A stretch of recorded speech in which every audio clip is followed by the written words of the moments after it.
I wasn't supposed to hear it. Dad forgot to end the call, and suddenly his voice filled my room cold, calm, terrifying. That old man won't last a day after our Thanksgiving surprise. Then Mom's laughter followed. The mansion will be ours by Christmas. My heart stopped.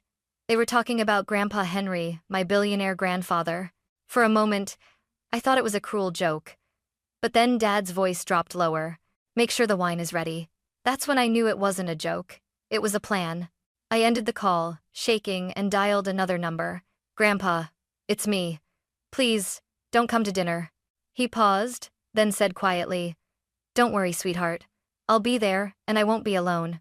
5 days later, when he walked into our dining room, my parents froze, and their faces turned pale. From the outside, we looked perfect. The Carter family, elegant, wealthy, unshakable. Dad managed one of Grandpa's real estate branches. Mom hosted charity events and smiled in every photo. And me? I was the quiet one, the daughter who believed we were lucky. After Grandma died last year, Grandpa Henry became quieter, more withdrawn. Dad said, He's old, Emily. He needs us.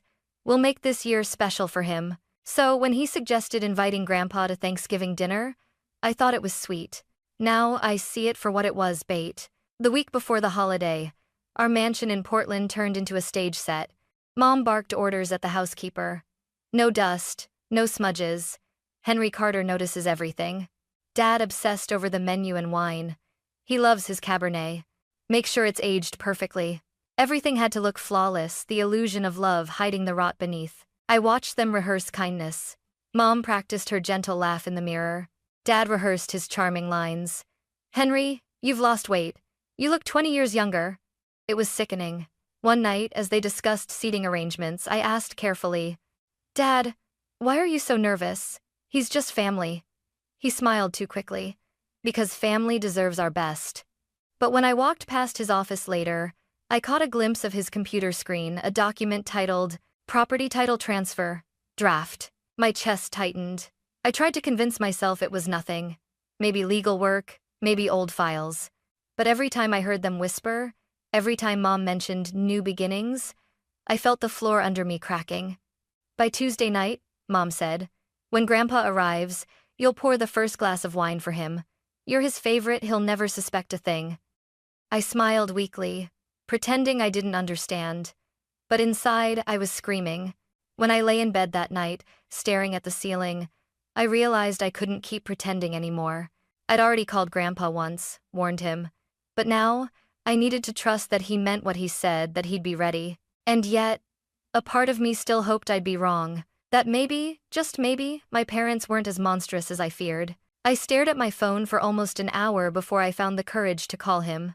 My hands were trembling so badly I almost dropped it. When Grandpa Henry answered, his voice was calm, too calm. Emily, sweetheart, it's late. What's wrong? Grandpa. My throat tightened. Please don't come to Thanksgiving dinner. There was silence. Long, heavy. Why not? I took a shaky breath and whispered the words that had haunted me for days. Dad and Mom, they're planning something. Something terrible. I overheard them. He didn't interrupt. He didn't even sound surprised. Tell me exactly what you heard. So I did. Every word. That old man won't last a day after our Thanksgiving surprise. The mansion will be ours. When I finished, my heart was pounding so hard I thought I'd faint. Another pause. Then, softly, You did the right thing, Emily. I'm proud of you. You believe me? I whispered. Of course. I've seen the way they look at me lately. Greed has a way of showing itself. That broke me. Tears streamed down my face, part fear, part relief. Please, Grandpa, go somewhere safe. Don't come here. No, he said firmly. If I run, they win. I'll come, but not alone. Not alone? Don't worry about it. Just act normal. Let them think you know nothing. Before I could ask more, he hung up. The next morning, Mom's cheerfulness made my stomach turn. Your grandfather confirmed he's coming. Isn't that wonderful? Her smile was sugar-coated poison. Dad kissed her cheek, murmuring, Good. Everything's going according to plan. They didn't notice me standing in the doorway, frozen. That night, I lay awake, listening to the rain against my window. Every thunderclap sounded like a countdown. I replayed Grandpa's last words over and over. I'll come, but not alone. Who would he bring? A friend? His lawyer? Security? And most importantly, would it be enough? Because something in Dad's tone told me that whatever surprise they had prepared, it wasn't just poison in a glass. It was years of resentment finally boiling over, and in 5 days, it would explode right at our dining table. Thanksgiving morning arrived, but the air in our house felt heavy, poisoned. Mom was humming in the kitchen, a cheerful tune that didn't match the darkness in her eyes. Emily, set the dining table, dear.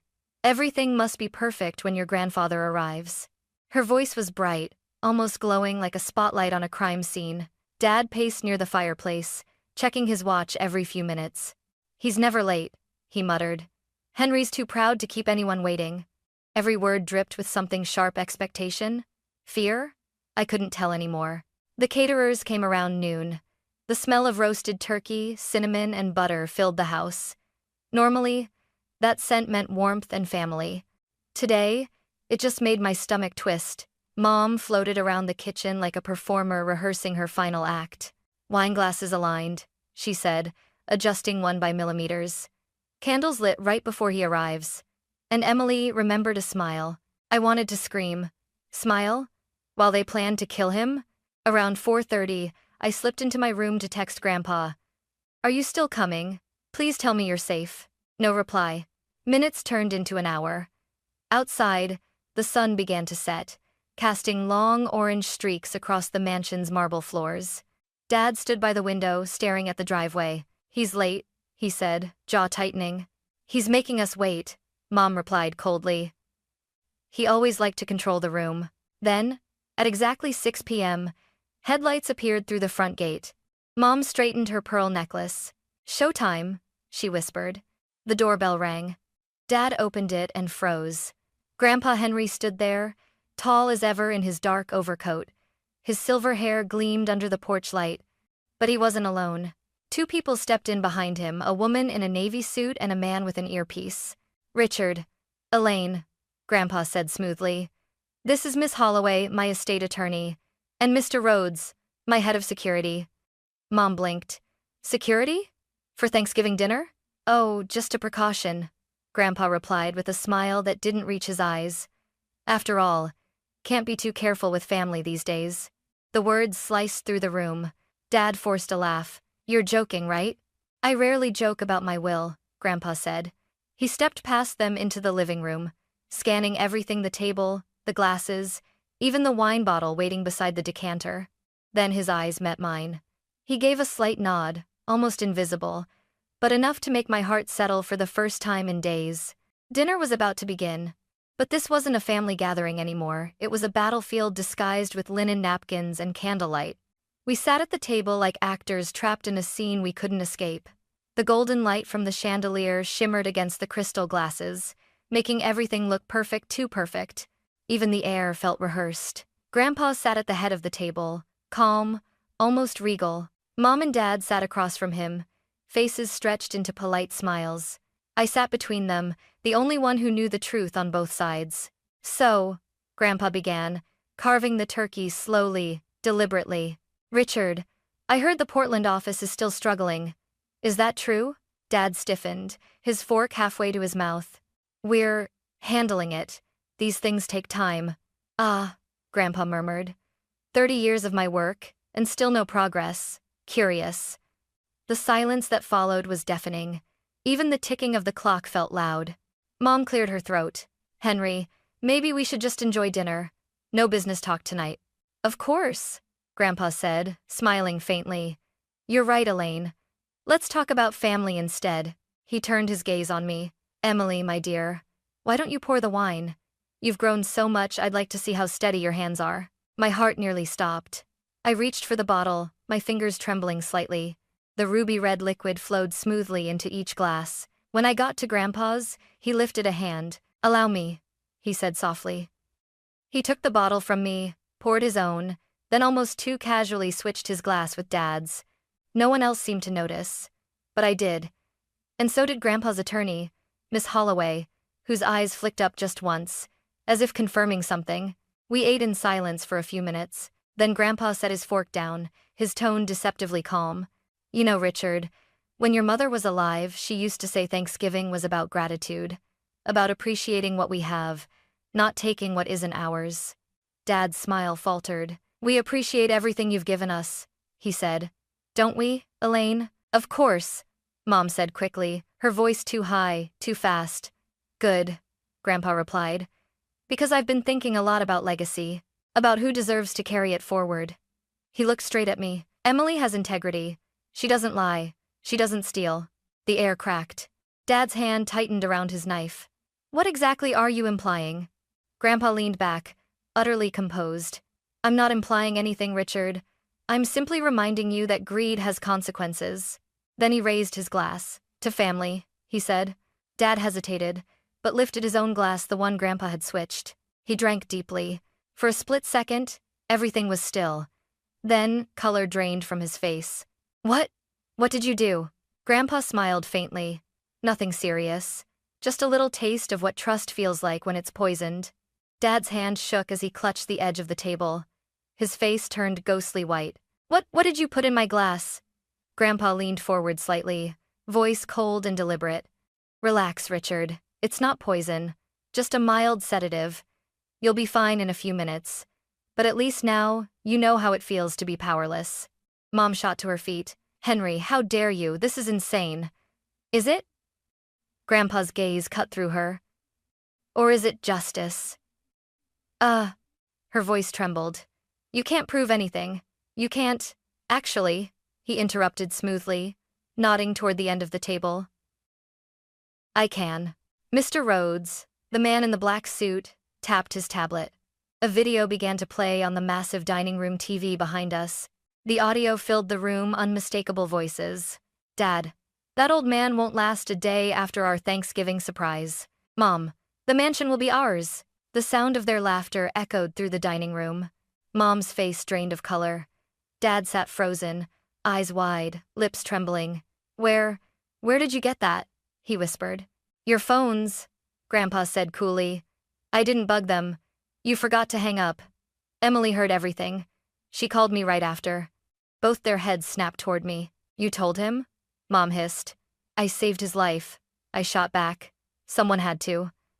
Dad slammed his fist against the table. You stupid girl. You've ruined everything. No, Grandpa said, standing. You ruined yourselves. Miss Holloway opened a leather folder and began laying out papers on the table. Her tone was crisp and unshakable. As of this morning, Mr. Henry Carter has transferred full ownership of the Carter Mansion and related properties into a charitable foundation, the Carter Trust, under Emily Carter's management. Mom gasped. What? You gave it to her? Not gave, Grandpa corrected. Entrusted. I built this family on integrity, not greed. Dad's breathing grew ragged. You can't just erase us from everything. We're your blood. Blood means nothing without honor, Grandpa said, his voice rising for the first time. You wanted to kill me for money, Richard. Your own father. You drove me to it, Dad shouted, slamming his chair back. You always controlled everything, the business, the will, my life, and you threw it all away. Grandpa's voice thundered across the table. You think this mansion defines power? You think stealing it would make you more than the weak, frightened boy who always blamed others? Mom covered her ears, trembling. Stop it, both of you. But Grandpa didn't stop. You wanted my empire? Fine, take it. But you'll live with what you've done. Every paper, every recording, every witness, it's all ready to hand to the authorities. Tears welled in my eyes. I'd never seen him like this, fierce, unstoppable, righteous. Grandpa, please, I whispered. He turned to me, his expression softening. Don't cry, Emily. This isn't vengeance. It's truth. He faced my parents again. You plan to end my life for this mansion. Tonight I end your claim to it. You have nothing here now, not the property, not my trust, not my respect. Dad's voice broke into a plea. Henry, please. We can fix this. You already did, Grandpa said, stepping back. By showing me who you really are. Silence. Just the faint crackle of candles burning low. Mr. Rhodes took a quiet step forward. Mr. Carter, shall I escort them out? Yes, Grandpa said. They no longer belong in this house. Mom collapsed into tears as the guards guided her toward the door. Dad followed, defeated, staring back at me one last time. I met his gaze, and for the first time, I felt no fear, only relief. The front door closed behind them with a hollow, echoing click. Grandpa sank back into his chair, exhausted but calm. "Justice," he murmured, staring into his untouched wine. "That's the real Thanksgiving gift." I reached across the table, took his hand, and whispered, "You didn't just save your life tonight, Grandpa. You saved mine too." The dining room was silent after the door slammed shut. Only the faint clink of the chandelier swaying above us broke the stillness. My parents, my own flesh and blood, had just been escorted out of the mansion like criminals. For a long time, no one spoke. Grandpa sat still, his fingers lightly touching the tablecloth where their glasses had been. Finally, he exhaled. "I never thought I'd have to do that," he said quietly. "Not to my own son." I swallowed hard, my voice trembling. "You did what you had to do." "No," he said, shaking his head slowly. "I did what he made me do." We heard muffled shouting outside. I moved toward the window. In the driveway, Dad and Mom were arguing, faces twisted with rage and shame. Their voices echoed off the stone walls. "You promised it would work," Mom screamed. "You're the one who wanted this," Dad snapped back. "It was your idea to poison him. You agreed. Don't you dare pin this on me." They were tearing each other apart, the perfect couple unraveling under the weight of their own greed. I pressed my hand to my mouth, my heart breaking and burning at the same time. "They're destroying themselves," I whispered. Grandpa joined me at the window, his reflection beside mine in the glass. "Evil never stays united, Emily," he said softly. "It always turns on itself." A flash of red and blue lights pierced the darkness. 2 police cars pulled up by the gate. "I called them earlier," Grandpa said calmly. "Before dinner, just in case." Within minutes, the officers were at the door. One of them, tall, steady, stepped inside. "Mr. Carter, we received your report. Are these the individuals you mentioned?" Grandpa nodded toward the driveway. "Yes, that's my son and his wife. They tried to harm me. You'll find evidence inside." The officers left to speak with them. I watched as my mother's expression morphed from anger to terror when they opened her purse and found the small glass vial, the same powder she had meant for Grandpa's wine. "Elaine Carter, Richard Carter," one officer said, voice firm. "You are under arrest for attempted assault and conspiracy to commit harm." Mom's scream ripped through the cold air as they cuffed her. Dad didn't resist. He just stood there, hollow-eyed, whispering, "Emily, please, tell them." I shook my head slowly, tears spilling down my cheeks. "I can't save you from yourselves." As they were led away, the wind carried her voice back to me. "You ruined this family, Emily." "No," I thought, "you did." When the police cars disappeared down the long driveway, silence returned, the kind that feels heavier than sound. Grandpa put a gentle hand on my shoulder. "You were brave," he said. "Braver than I could have asked for." "It doesn't feel like bravery," I whispered. "It feels like losing everything." "Sometimes," he replied. "You have to lose what's rotten to save what's worth keeping." The candles flickered out one by one, and in that fading light, I realized Thanksgiving wasn't about gratitude anymore. It was about survival. The next morning, sunlight crept into the mansion like it was afraid to enter. Everything was still: the chairs, the plates, the untouched turkey, frozen reminders of what had happened.